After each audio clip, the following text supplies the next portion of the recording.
को लेकर देखिए इस वक्त की सबसे इंपॉर्टेंट न्यूज आ रही है। स्ट्रेट ऑफ हॉर्मुज को लेकर दुनिया एक बार फिर से बड़े संकट की ओर बढ़ती हुई नजर आ रही है। अमेरिकी राष्ट्रपति डोनाल्ड ट्रंप के हॉर्मुज को लेकर नए ऐलान से हालात और ज्यादा विस्फोटक हो गए हैं, क्योंकि अमेरिकी सेना आज शाम से हॉर्मुज पर नाकेबंदी करने जा रही है और दूसरी तरफ ईरान ने अमेरिकी सेना को हॉर्मुज की तरफ ना बढ़ने की वार्निंग दी है। स्ट्रेट ऑफ हॉर्मुज से दुनिया के बड़े हिस्से को तेल की सप्लाई होती है। ऐसे में इसके बंद रहने की आशंका से वैश्विक बाजारों में बेचैनी और ज्यादा बढ़ रही है। सीजफायर कब तक टिकेगा, इस पर भी सवाल खड़े हो रहे हैं। पश्चिम एशिया में बढ़ता सैन्य तनाव शिपिंग, तेल कारोबार और अंतर्राष्ट्रीय सुरक्षा के लिए गंभीर खतरा बन चुका है। हालात ऐसे हो गए हैं कि हॉर्मुज को लेकर केवल अमेरिका और ईरान ही नहीं बल्कि पूरी दुनिया दहशत के साए में है और हर पल बड़े टकराव की आशंका यहां पर बनी हुई है। तो ट्रंप की तरफ से ये नया ऐलान किया गया है। अब क्या वाकई में ही सीज फायर रहेगा या नहीं रहेगा, संशय बरकरार है।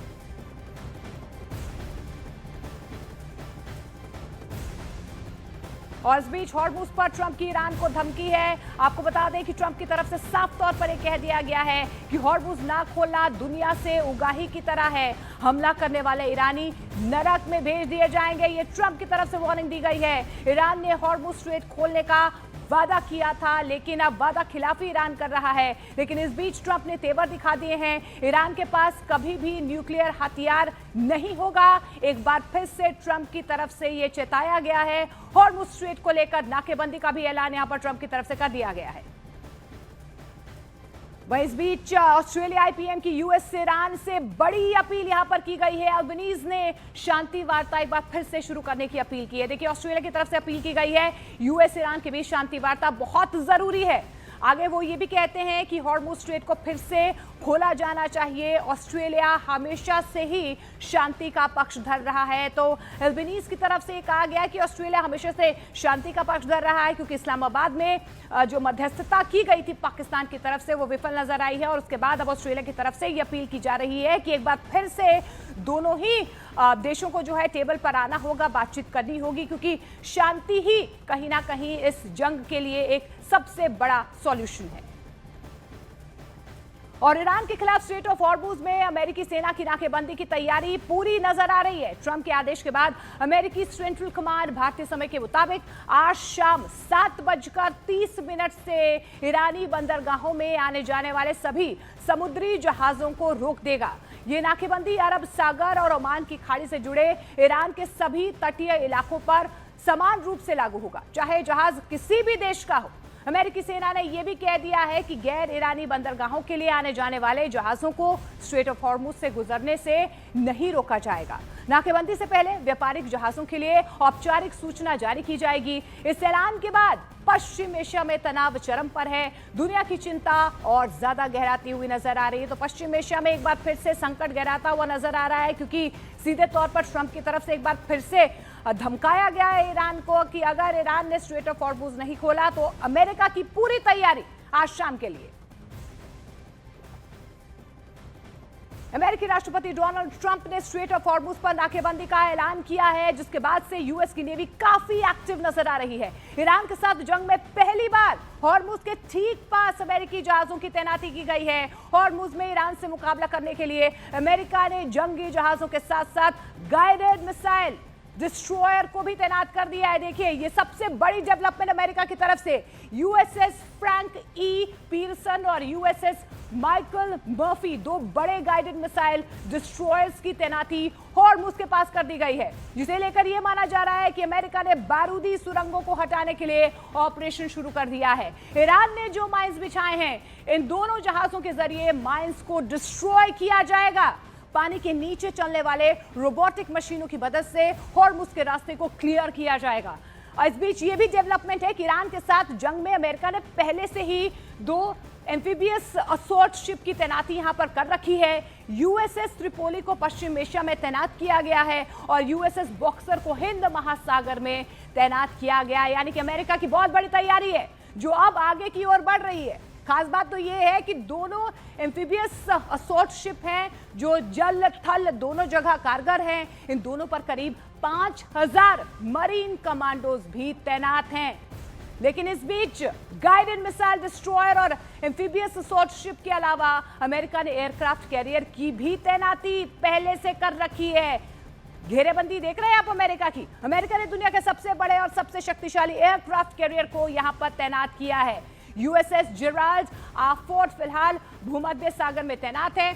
हम आपको बता भी रहे हैं कि किस तरीके की तैयारी यहां पर अमेरिका की तरफ से। दुनिया का यह सबसे बड़ा, जी हां, सबसे बड़ा और आधुनिक युद्धपोत है। इसके अलावा यूएसएस अब्राहम लिंकन की तैनाती अरब सागर में है। यहां पर भी देखिए तैनाती कर रखी है। फिलहाल यही ऑपरेट कर रहा है जो कैरियर स्ट्राइक ग्रुप का नेतृत्व कर रहा है। और यूएसएस जॉर्ज एच.डब्ल्यू. बुश अभी रास्ते में है, जो आगे बढ़ रहा है। माना जा रहा है ईरान के साथ चल रहे तनाव के बीच अमेरिकी शक्ति को और मजबूत करने में ये कदम सबसे इंपॉर्टेंट, काफी कारगर साबित हो सकता है।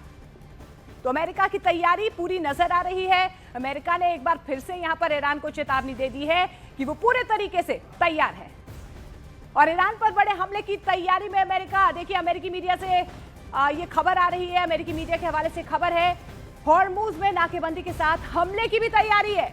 शांति वार्ता नाकाम होने से गुस्से में ट्रंप नजर आ रहे। ट्रंप ने एक बार फिर से ये स्ट्रैटेजिक मूव इसे कहा जा सकता है, तेवर दिखाने शुरू कर दिए हैं। शांति वार्ता इस्लामाबाद में जिस तरीके से नाकाम रही है, उसके बाद से आग बबूला यहां पर डोनाल्ड ट्रंप नजर आ रहे हैं और हॉर्मुज में नाकेबंदी के साथ हमले की तैयारी, यानी कि एक बड़ा प्लान यहां पर डोनाल्ड ट्रंप की तरफ से। और ट्रंप की ओर से दावा भी किया जा रहा है कि ऑपरेशन ब्लॉकेड में नेटो भी उसके साथ है। पर हॉर्मुज स्ट्रेट को लेकर अमेरिका की नाकेबंदी की योजना को बड़ा झटका यहां पर लगा है।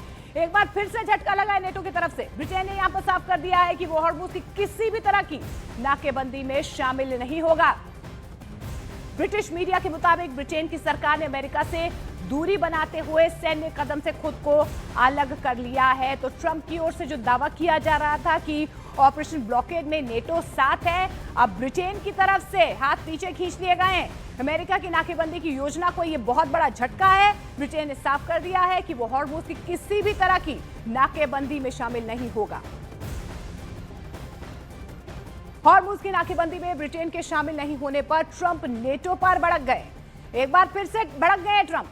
ट्रंप का यह कहना है कि नेटो ने अमेरिका का साथ नहीं दिया है, जबकि अमेरिका उस पर अरबों खरबों डॉलर खर्च करता है। नेटो पर फिर से अमेरिकी राष्ट्रपति डोनाल्ड ट्रंप भड़क चुके हैं। ट्रंप ने कहा है कि नेटो से मैं बहुत निराश हूं। हमने नेटो को खरबों डॉलर की मदद की है, लेकिन नेटो ने हमारा साथ नहीं दिया है। आपको याद ही होगा जब यहां पर अमेरिका की तरफ से साथ मांगा गया है, तब नेटो की तरफ से हाथ पीछे खींच लिए गए हैं। एक बार फिर से नेटो की तरफ से झटका ट्रंप को। Very disappointed in NATO. They weren't there for us. We pay trillions of dollars for NATO, and they weren't there for us. And I think that's going to be under very serious examination.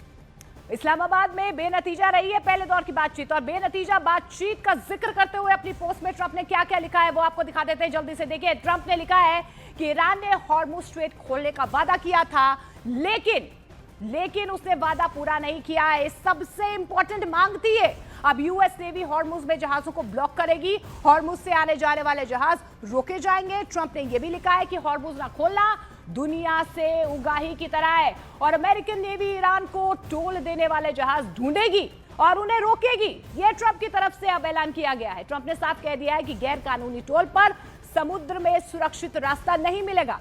Iran के mine बिछाने के दावे पर शक जाहिर करते हुए उन्होंने लिखा है ईरान की समुद्र में बिछाई सभी माइंस खत्म कर देंगे। ये ट्रंप की तरफ से कहा गया है। साथ में चेतावनी दी गई है कि इस दौरान हमला करने वाले किसी भी ईरानी को बख्शा नहीं जाएगा। आप देख रहे हैं सीधे तौर पर एक बार फिर से यहाँ पर धमकाया गया ईरान को, बख्शा नहीं जाएगा ईरान को। ये ट्रंप कह रहे हैं सीधे नरक में भेजेंगे। पोस्ट के आखिर में ट्रंप ने ये लिखा है कि हम पूरी तरह से लॉक्ड एंड लोडेड हैं। लॉक्ड एंड लोडेड है हम पूरी तरह से। अमेरिका तैयार है। एक बार फिर से अब सीजफायर रहेगा या नहीं रहेगा, ये भविष्य में तस्वीर सामने आएगी, लेकिन यहां पर ट्रंप जो है सीधे तौर पर धमका रहे हैं। अब हॉर्मुज ब्लॉक करने के पीछे की अमेरिकी रणनीति को समझते हैं। ये मूव क्यों लिया जा रहा है? देखिए, ईरान के रेवेन्यू का सोर्स सीधे तौर पर काटना है, क्योंकि ये कहा जा रहा है कि ईरान अब टोल वसूलना चाहता है, पैसे वसूलना चाहता है।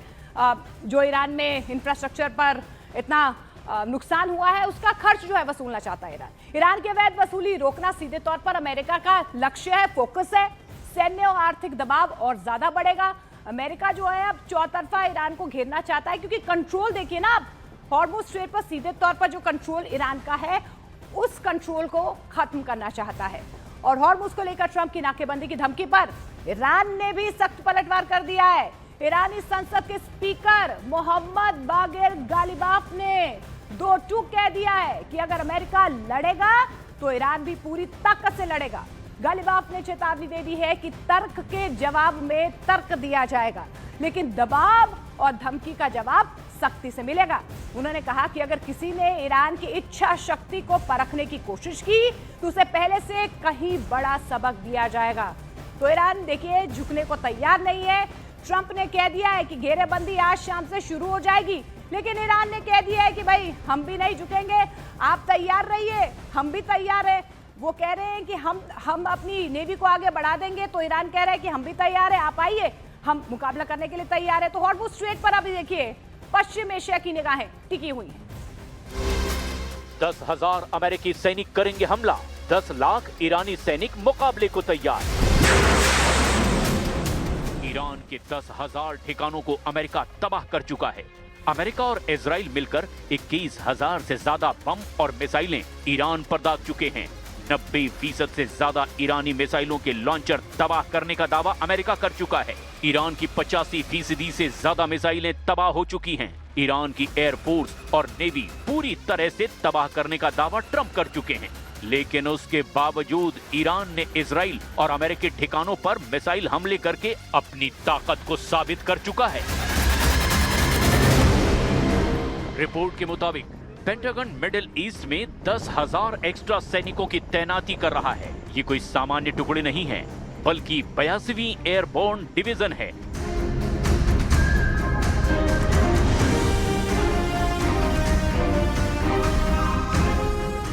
जिसमें अमेरिका की सबसे घातक रैपिड रिस्पांस टीम शामिल है। इसे कार्ग आइलैंड जैसे रणनीतिक ठिकानों पर कब्जा करने के लिए तैयार किया गया है। खबर है कि अमेरिका के सैनिकों के साथ सैकड़ों की संख्या में बख्तरबंद गाड़ियां भेजी जा रही है और पैदल सेना के साथ भारी टैंकों और बख्तरबंद गाड़ियों की खेप भेजी जा रही है, जो साबित करती है कि अमेरिका केवल हवाई हमले नहीं बल्कि जमीन पर नियंत्रण की योजना बना रहा है।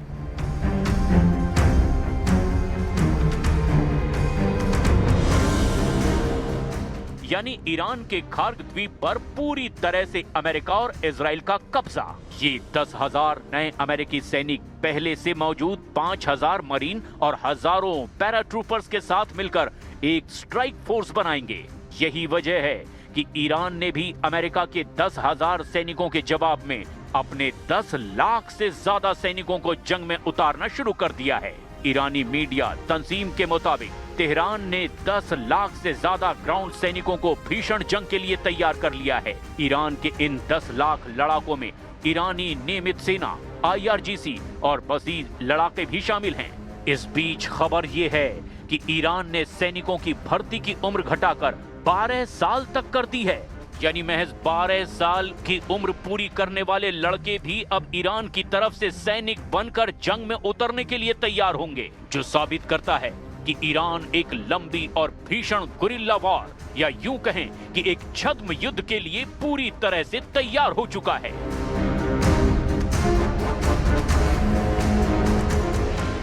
ईरान का मानना है कि यदि अमेरिका जमीनी हमला करता है तो फिर वो अपने 10 लाख से ज्यादा सैनिकों के साथ अमेरिकी सेना को शहरों में उलझा देंगे। वॉल स्ट्रीट जर्नल की रिपोर्ट के मुताबिक रक्षा विभाग के अधिकारियों ने बताया कि इस फोर्स में पैदल सेना और बख्तरबंद गाड़ियां शामिल हो सकती है।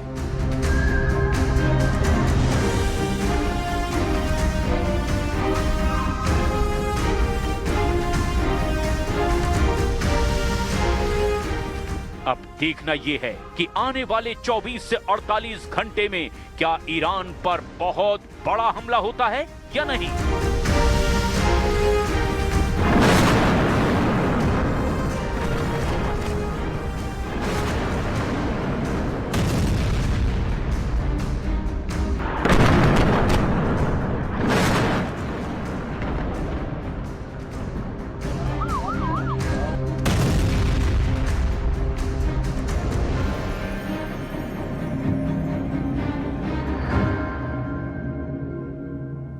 तो हॉर्मुज पर टकराव बढ़ रहा है। हॉर्मुज स्ट्रेट अब इस संघर्ष का एक सुपर हथियार बन चुका है, जिस पर ईरान ने अमेरिका की मांगों के आगे झुके बिना अपना नियंत्रण बनाए रखा हुआ है। यानी कि कंट्रोल पूरा का पूरा ईरान पर है। अब इसी कंट्रोल को अमेरिका जो है उसे कम करना चाहता है। ईरान के नियंत्रण में हॉर्मुज स्ट्रेट आपने देखा कि किस तरीके से एक हथियार के तौर पर ईरान इसे इस्तेमाल कर रहा है। ईरान ने छोटी पनडुब्बियों, चापीजों, तेज नाव और समुद्री माइंस के जरिए यह साबित कर दिया है कि वो वैश्विक तेल आपूर्ति को बाधित कर सकता है, क्योंकि युद्ध क्षेत्र में बीमा कंपनियां जहाजों को कवर देने से इनकार कर रही हैं, जिससे व्यापारिक जहाजों की आवाजाही लगभग ठप हो सकती है और बिना बीमा के कोई भी जहाज इस मार्ग से गुजरने का जोखिम नहीं उठाएगा। यानी कि सैन्य ताकत से हॉर्मुज को खोलना मुमकिन नहीं है।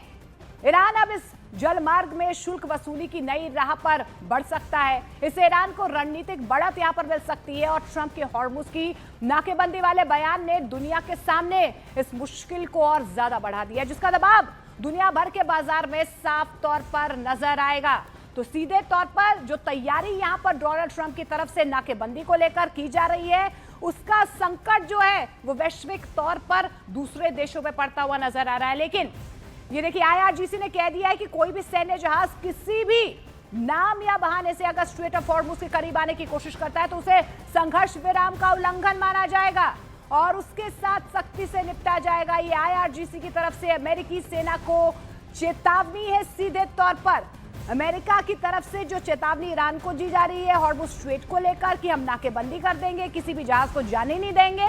अब IRGC ने कह दिया कि हम भी तैयार है, किसी भी नाम या बहाने से अगर स्ट्रेट ऑफ हॉर्मुज के करीब आने की कोशिश की जाती है तो उसे संघर्ष विराम का उल्लंघन सीधे तौर पर माना जाएगा, क्योंकि संघर्ष विराम लागू है लेकिन बातचीत बेनतीजा रही। उसके बाद तेवर जो है दोनों तरफ से और ज्यादा कड़े नजर आ रहे हैं। लेकिन हॉर्मुज स्ट्रेट को लेकर ईरान का बहुत बड़ा बयान, हॉर्मुज सभी देशों का है, सिर्फ यूएस का नहीं है। हम चाहते हैं कि हॉर्मुज स्ट्रेट खुला रहे, लेकिन वर्तमान में स्थिति ठीक नहीं है। यूएस जहाज फारस की खाड़ी में क्या कर रहे हैं, यह सवाल पूछा गया है ईरान की तरफ से। और पश्चिम एशिया जंग में अब हॉर्मुज स्ट्रेट वॉर का सेंटर पॉइंट बन गया है। एक ऐसा हथियार जिसे ईरान और अमेरिका दोनों अपने कब्जे में रखना चाहते हैं, कंट्रोल रखना चाहते हैं और इसकी वजह से दुनिया पर बहुत बड़ा संकट आने वाला है, क्योंकि दुनिया का 20% तेल और गैस हर दिन स्ट्रेट ऑफ हॉर्मुज से ही गुजरता है। यानी कि मौजूदा हालात के हिसाब से समझा जाए तो 1973, 79 और 2022 के ऊर्जा संकट से भी बदतर हालात यहां पर हो सकते हैं और इसकी वजह से कच्चे तेल की कीमतें $200 प्रति बैरल तक पहुंच सकती हैं, जिससे दुनिया में पेट्रोल और डीजल की कीमतों में आग लग जाएगी।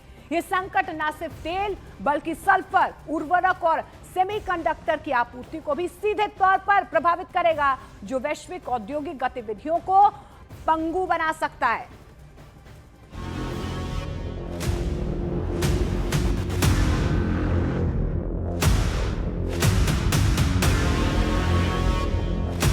शांति वार्ता की टेबल पर टकराव, बेस्ट ऑफर के बावजूद ईरान का डील से इनकार, पश्चिम एशिया में मचेगा फिर हाहाकार।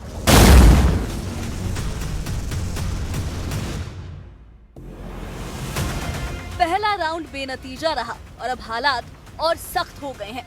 ईरान ने साफ कर दिया है कि वो अपने रुख से पीछे नहीं हटेगा। वहीं अमेरिका भी अपनी शर्तों पर अड़ा हुआ है, यानी बातचीत का दरवाजा खुला जरूर है लेकिन दोनों तरफ से कुंडी लगी हुई है।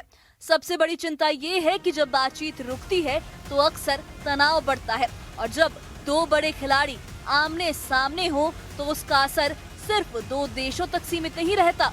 यही वजह है कि पूरी दुनिया की नजरें इस टकराव के अगले सिरे पर टिक गई हैं, क्योंकि ईरान की तरफ से शांति वार्ता के सारे समीकरणों और सारी कैलकुलेशन और सारी संभावनाओं पर विराम लगा दिया गया है।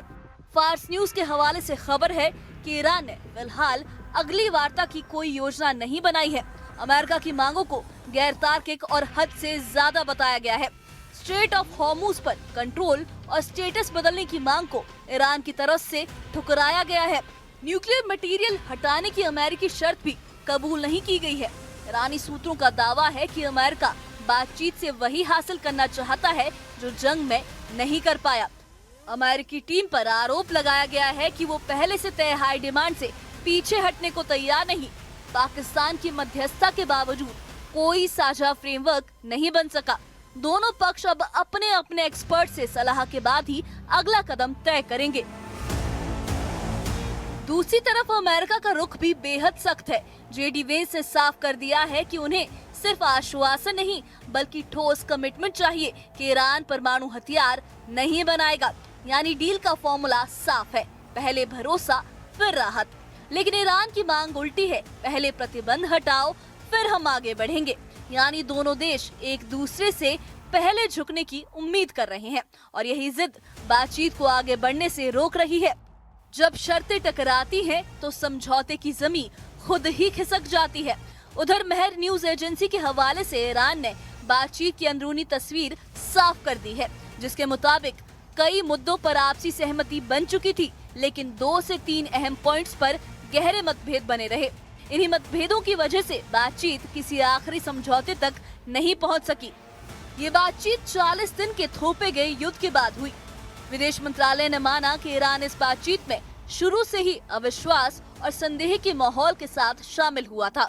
इसके बावजूद डिप्लोमेसी का रास्ता बंद नहीं हुआ है, बल्कि ये ईरान के राष्ट्रीय हितों की सुरक्षा का स्थायी जरिया है। ईरान ने ये भी कहा कि एक ही बैठक में समझौता न होना असामान्य नहीं है। यानी बातचीत भली बेनतीजा रही, लेकिन दरवाजे पूरी तरह से बंद नहीं हुए हैं। साफ है, बातचीत रुकी है, खत्म नहीं हुई, लेकिन भरोसे की कमी सबसे बड़ी बाधा बनी हुई है। अब सबसे बड़ा सवाल ये है कि आगे क्या, क्योंकि खबर ये भी है कि ईरान की फिलहाल अगली बातचीत की कोई योजना नहीं है। यानी डिप्लोमेसी फिलहाल ठहर गई है और जब बातचीत रुकती है तो मैदान खाली नहीं रहता, वहाँ अक्सर तनाव अपनी जगह बना लेता है। पश्चिम एशिया पहले से ही कई संघर्षों से घिरा हुआ है। ऐसे में अमेरिका और ईरान की टकराहट पूरे क्षेत्र को अस्थिर कर सकती है। यानी ये सिर्फ 2 देशों की जिद नहीं, बल्कि एक ऐसा टकराव है जो दुनिया को नए खतरे की आग में धकेल सकता है और यही सबसे बड़ा डर है।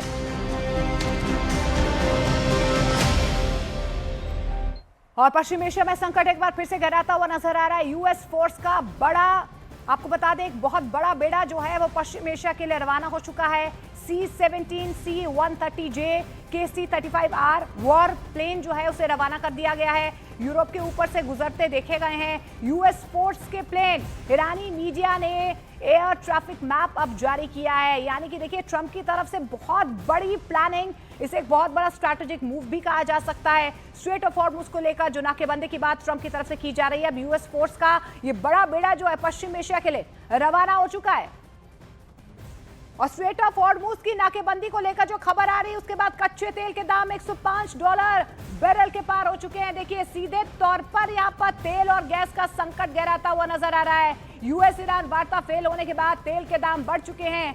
कच्चे तेल की कीमतों में 8% से ज्यादा की बढ़ोतरी हुई है।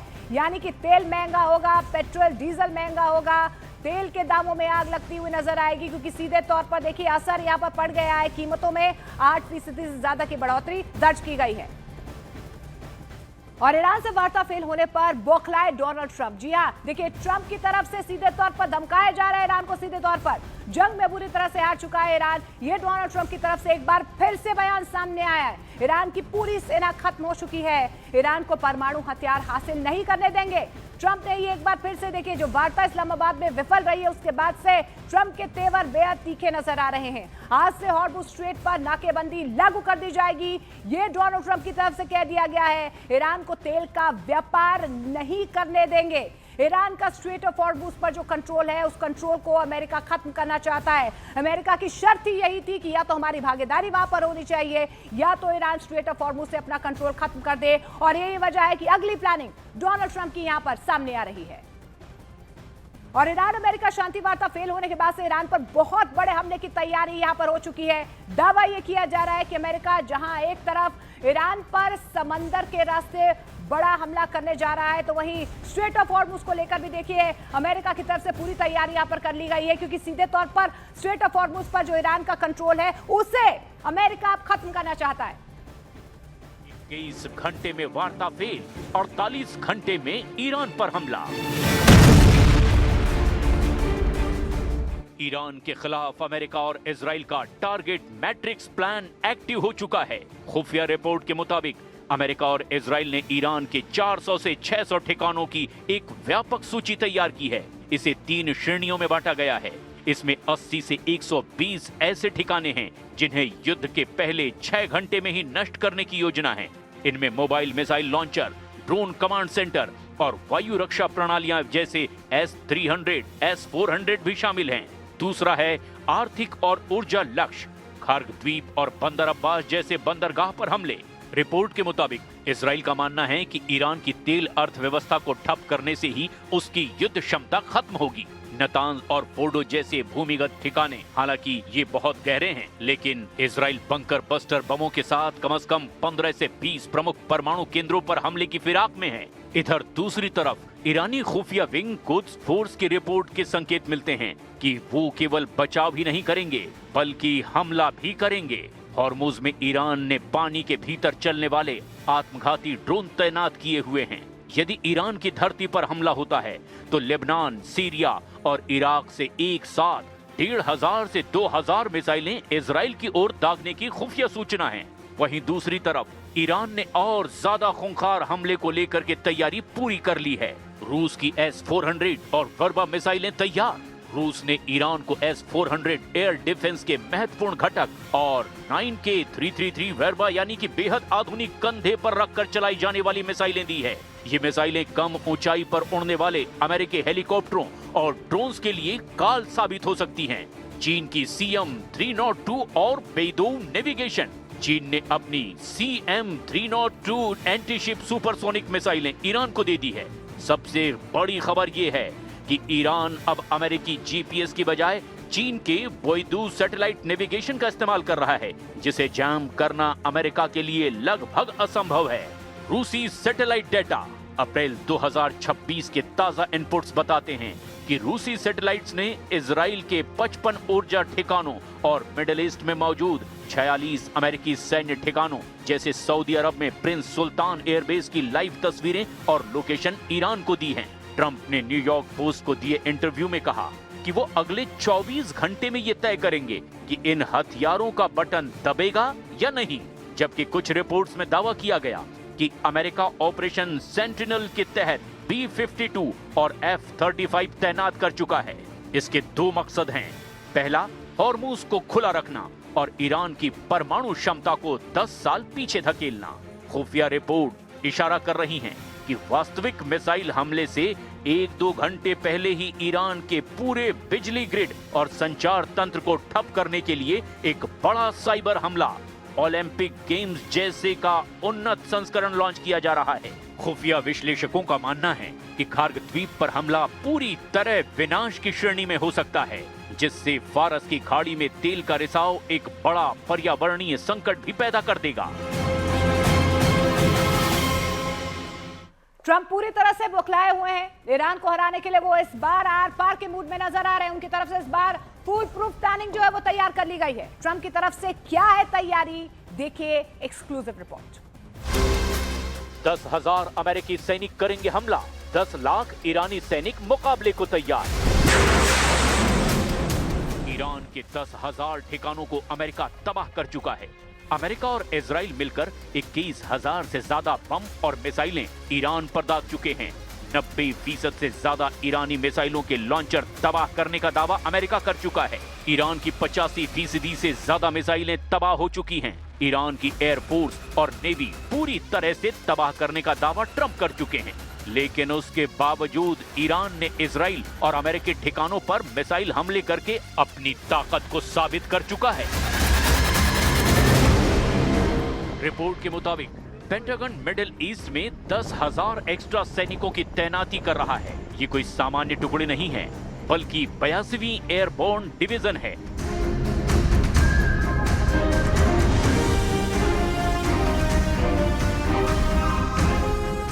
जिसमें अमेरिका की सबसे घातक रैपिड रिस्पांस टीम शामिल है। इसे खार्ग आइलैंड जैसे रणनीतिक ठिकानों पर कब्जा करने के लिए तैयार किया गया है। खबर है कि अमेरिका के सैनिकों के साथ सैकड़ों की संख्या में बख्तरबंद गाड़ियां भेजी जा रही है और पैदल सेना के साथ भारी टैंकों और बख्तरबंद गाड़ियों की खेप भेजी जा रही है। जो साबित करती है कि अमेरिका केवल हवाई हमले नहीं बल्कि जमीन पर नियंत्रण की योजना बना रहा है।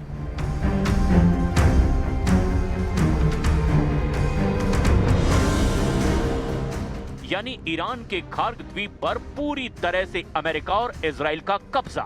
ये 10,000 नए अमेरिकी सैनिक पहले से मौजूद 5,000 मरीन और हजारों पैराट्रूपर्स के साथ मिलकर एक स्ट्राइक फोर्स बनाएंगे। यही वजह है कि ईरान ने भी अमेरिका के 10,000 सैनिकों के जवाब में अपने 10 लाख से ज्यादा सैनिकों को जंग में उतारना शुरू कर दिया है। ईरानी मीडिया तंजीम के मुताबिक तेहरान ने 10 लाख से ज्यादा ग्राउंड सैनिकों को भीषण जंग के लिए तैयार कर लिया है। ईरान के इन 10 लाख लड़ाकों में ईरानी नियमित सेना, IRGC और मजीद लड़ाके भी शामिल हैं। इस बीच खबर ये है कि ईरान ने सैनिकों की भर्ती की उम्र घटाकर 12 साल तक कर दी है।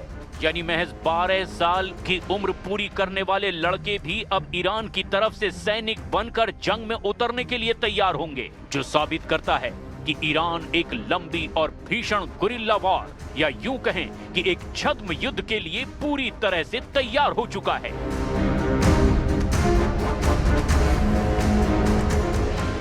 ईरान का मानना है कि यदि अमेरिका जमीनी हमला करता है तो फिर वो अपने 10 लाख से ज्यादा सैनिकों के साथ अमेरिकी सेना को शहरों में उलझा देंगे। वॉल स्ट्रीट जर्नल की रिपोर्ट के मुताबिक रक्षा विभाग के अधिकारियों ने बताया कि इस फोर्स में पैदल सेना और बख्तरबंद गाड़ियां शामिल हो सकती है।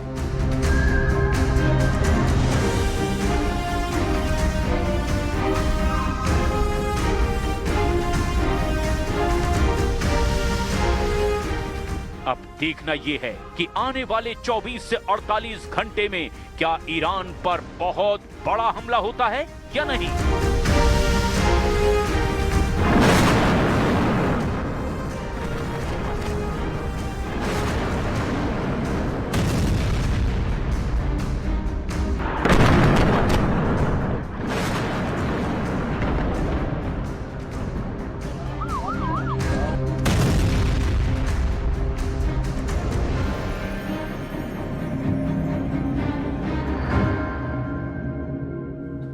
तो सीजफायर के बावजूद यहां पर अमेरिका की तरफ से ईरान पर जो है प्रेशर बनाना शुरू कर दिया गया है। यूएस फोर्स का एक बहुत बड़ा बेड़ा जो है पश्चिम एशिया के लिए रवाना कर दिया गया है।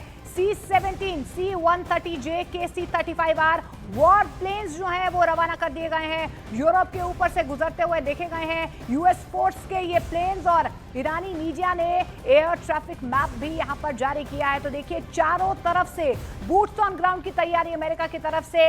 इसके अलावा आप देखिए कि किस तरीके से यहां पर वॉर प्लेन्स जो हैं उन्हें रवाना कर दिया गया है और स्ट्रेट ऑफ हॉर्मुज को लेकर भी नाकेबंदी की तैयारी यहां पर अमेरिका की तरफ से कर दी गई है। तो सीधे तौर पर देखिए ये प्रेशर पॉलिटिक्स, एक स्ट्रैटेजिक मूव जो है ट्रंप की तरफ से खेला जा रहा है। हॉर्मुज जहां से दुनिया की तेल सप्लाई की सांसें चलती हैं, अब वही इलाका जंग के साए में है। अमेरिका ने समंदर में ऑपरेशन शुरू कर दिया है और ईरान ने एक बार फिर से चेतावनी दे दी है। देखिए बातचीत फेल है, इसीलिए टकराव अब पानी के ऊपर नहीं नीचे बिछे बारूद तक पहुंच चुका है। सवाल सीधा है कि क्या हॉर्मुज से उठी चिंगारी दुनिया को एक बड़े संकट में धकेलने वाली है।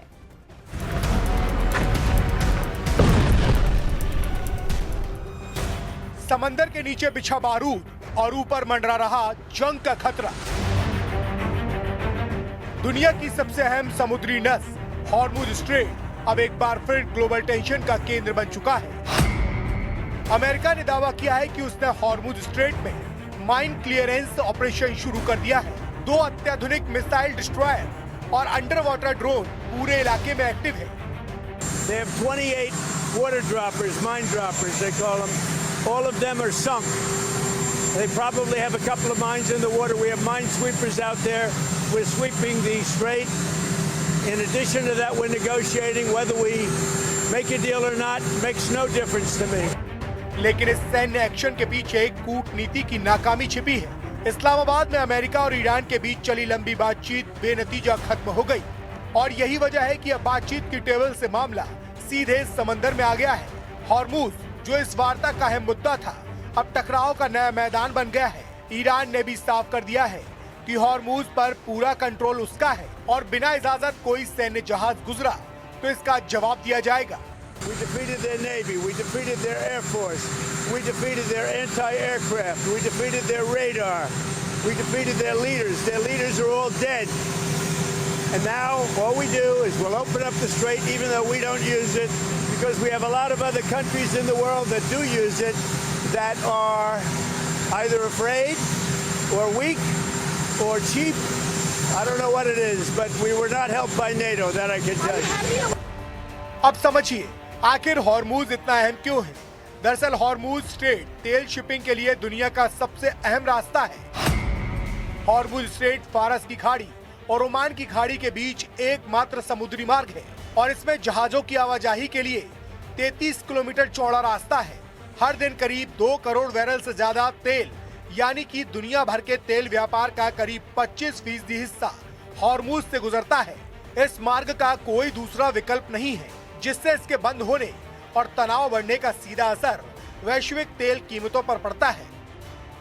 फिलहाल सीज फायर के चलते हॉर्मूज आंशिक रूप से खुला है, लेकिन हालात सामान्य नहीं है। हर दिन हॉर्मूज से केवल 15 जहाजों को गुजरने की इजाजत है।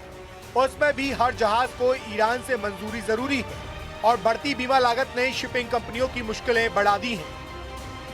तो हॉर्मूज सिर्फ एक समुद्री रास्ता नहीं, बल्कि सुपर पावर टकराव का ट्रिगर पॉइंट बन चुका है। एक तरफ अमेरिका बारूद हटाने में जुटा है, तो दूसरी तरफ ईरान अपनी पकड़ मजबूत करने में लगा है।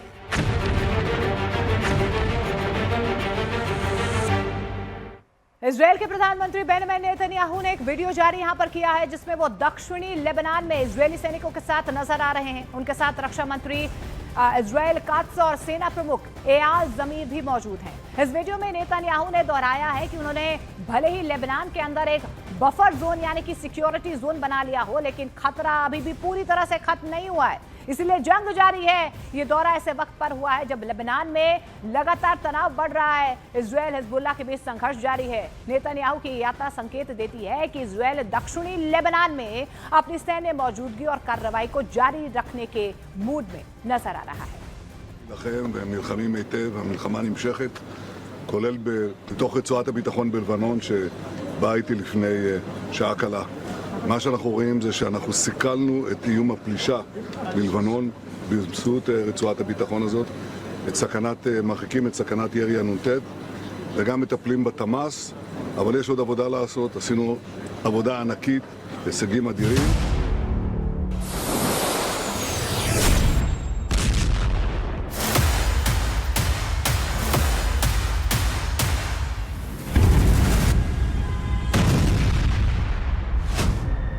नेतन्याहू ने तैयार किया सबसे खौफनाक प्लान।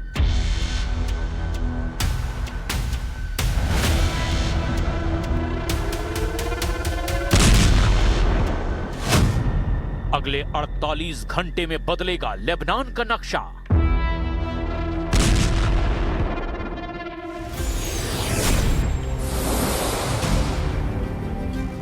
चौबीस घंटे 200 ठिकाने। ये सिर्फ हमला नहीं है, ये एक सिस्टमैटिक ऑपरेशन है जहां हर टारगेट पहले से तय है, हर लोकेशन पहले से ट्रैक की गई है।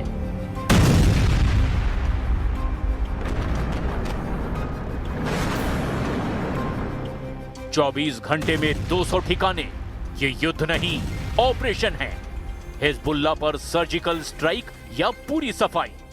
क्या इजराइल डेटा वॉर जीत रहा है? क्या ये मिडिल ईस्ट का सबसे तेज हमला है?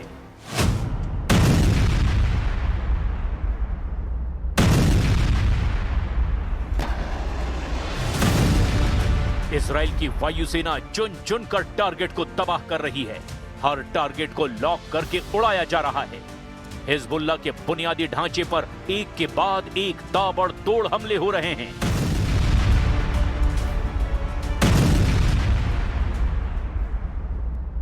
हमास गाजा में हमास, लेबनान में हिजबुल्लाह, सीरिया में असद की सरकार, इराक में मिलिशिया, यमन में विदेशी ताकतें और खुद ईरान। वो हमें झुकाना चाहते थे और अब हम उन्हें झुका रहे हैं। उन्होंने हमें तबाह करने की धमकी दी थी और अब वे खुद अपने अस्तित्व के लिए लड़ रहे हैं। नेतन्याहू खुद को इजराइल का सबसे बड़ा सुरक्षा योद्धा बता रहे हैं। उन्होंने अपनी पूरी जिंदगी का एक मिशन बताया और वो था ईरान कभी परमाणु ताकत हासिल ना कर सके। अब वो कह रहे हैं कि ये मिशन पूरा हो चुका है। वो बार बार हमने, मैंने, हम, पहल करने वाले पहले लोग जैसे शब्दों का इस्तेमाल कर रहे हैं। मतलब वो अपनी इमेज इतिहास में ऐसे दर्ज करवाना चाहते हैं कि लोग उन्हें ऐसे लीडर के रूप में याद करें जो ईरान को रोकने में कामयाब हुआ। चुनाव प्रचार खत्म होने का जिक्र शुरुआत में ही करना ये संकेत है कि वो चुनावी मैदान में मजबूत पोजीशन में हैं और जनता को याद दिला रहे हैं कि मैंने जो वायदा किया था वो पूरा कर दिया। अब ईरान पहले जैसा नहीं रहा। इजराइल अब वो पुराना इजराइल नहीं रहा। जिन्होंने हमें तबाह करने की हिम्मत की थी वो अब अपने ही अस्तित्व के लिए लड़ रहे हैं।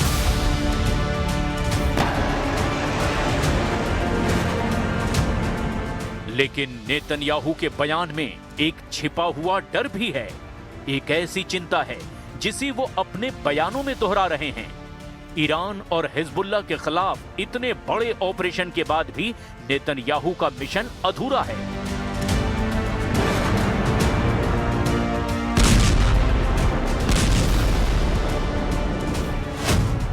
वो खुद कह रहे हैं अभी भी बहुत कुछ करना बाकी है।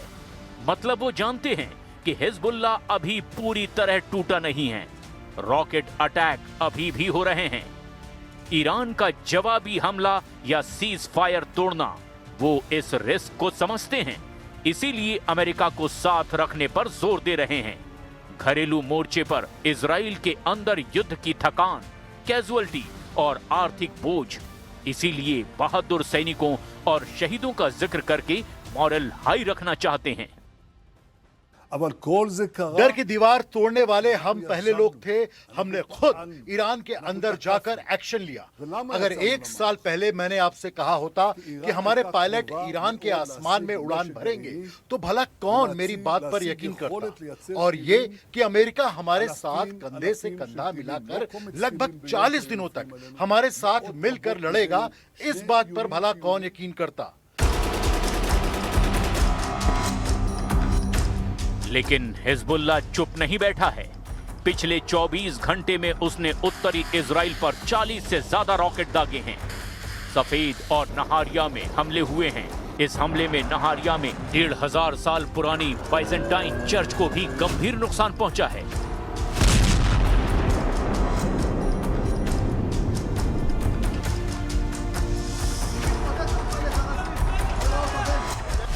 हिजबुल्लाह चीफ नईम कासिम ने कहा, इजराइल हमें तोड़ नहीं पाएगा, हमारा प्रतिरोध जारी रहेगा। लेकिन हकीकत कुछ और ही कह रही है। इजराइल के दावे के मुताबिक हिजबुल्लाह का 1.5 लाख मिसाइलों का जखीरा अब काफी हद तक तबाह हो चुका है। आईडीएफ ने दावा किया कि उन्होंने हिजबुल्लाह की फायरिंग क्षमता को 60 से 70% तक कम कर दिया है।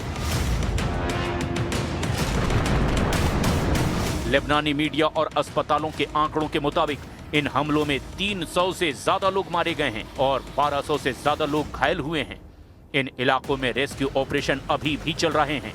लेबनान सरकार का आरोप है कि कई हमले सिविलियन इलाकों में भी हुए, जबकि इजराइल कह रहा है कि उन्होंने सिर्फ मिलिट्री ठिकानों को ही अपने टारगेट पर लिया है। हिजबुल्लाह के पास करीब 70,000 से 1 लाख लड़ाके हैं। इनमें से 40 से 50,000 एक्टिव फोर्स है, जबकि 30 से 50,000 रिजर्व फोर्स हैं।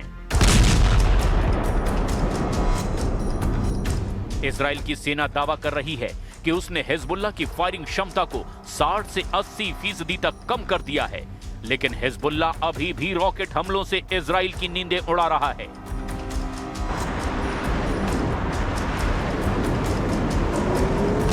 रिपोर्ट के मुताबिक 2023 से पहले हिजबुल्लाह के पास 1.5 लाख रॉकेट और मिसाइलें मौजूद थी। अक्टूबर में दावा किया गया कि उसके पास 75,000 मिसाइल और रॉकेट बचे हैं। अब आईडीएफ दावा कर रहा है कि हिजबुल्लाह के पास सिर्फ 20 से 25,000 मिसाइलें ही बची हैं।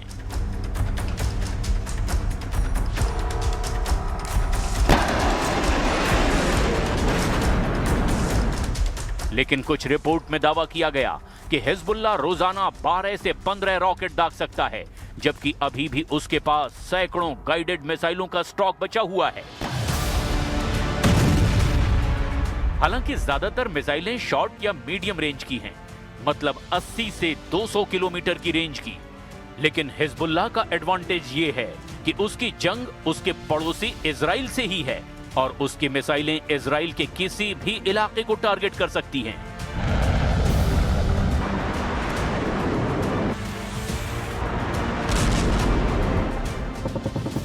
सबसे खास बात यह है कि इजराइल के हेलीकॉप्टर से फाइटर लेबनान बॉर्डर पर अपने ऑपरेशन को अंजाम दे रहे हैं।